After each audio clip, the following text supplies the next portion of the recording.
Arise and shine, children of God. This is a little different message. This is me telling you a little bit of what happened last night. Last night was the big 4th of July, and we had the most huge fireworks I've ever seen. Of course, it was for our 250th anniversary. And those fireworks are really scary to our animals. And so this is Rosie. Rosie's very independent. Rosie chooses whether he lives in or out, depending on the weather and everything. He's a free bird. He comes and goes as he pleases. Well, last night he was frightened, and I brought him in. I brought him in, and this kitty was so afraid. It was so pitiful. You want to see Rosie? Here's Rosie Rose. Here's Rose. He was so afraid, and he was just going through the house, just really pitiful. And so I came to this chair, and I got a blanket like this.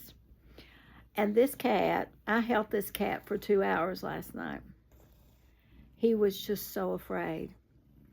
And when he was in my arms and in this blanket, he was purring and he was peaceful. And it was just so sweet to get to help, a little creation of the Lord that was so afraid. And so anyway, as I sat there holding him, I got about 5 hours sleep last night, but that's okay. As I sat there and held him, I realized that's how we run to our Father's arms. And it just made me want to share with you the importance of Psalm 91. So read Psalm 91 today. I'm not going to read it to you right now. I'm busy with Rosie, obviously.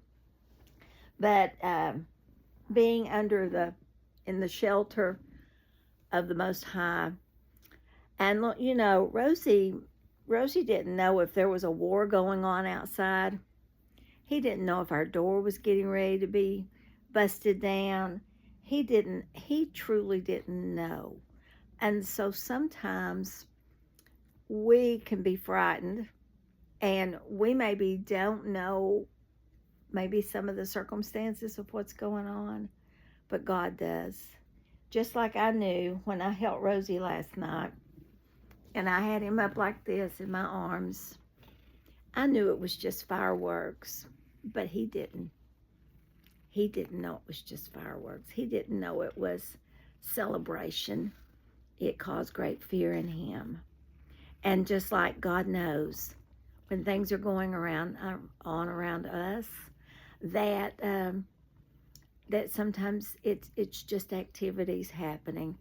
And if we are frightened, come into God's arms, just like Rosie came into mine. And it was comforting. And he made it through the night. We both did. We didn't get much sleep. But it was a great object lesson for me as to when, if fear comes, retreat into your Psalm 91 and dwell with the Lord on the Most High. And he will keep you under his wings. And he'll give you that protection and that safety and that comfort and that peace. I hope you all had a great 4th of July. I did too. But it was especially sweet being able to comfort Rosie and know that every little thing, just like that song, is going to be all right. Have a blessed day.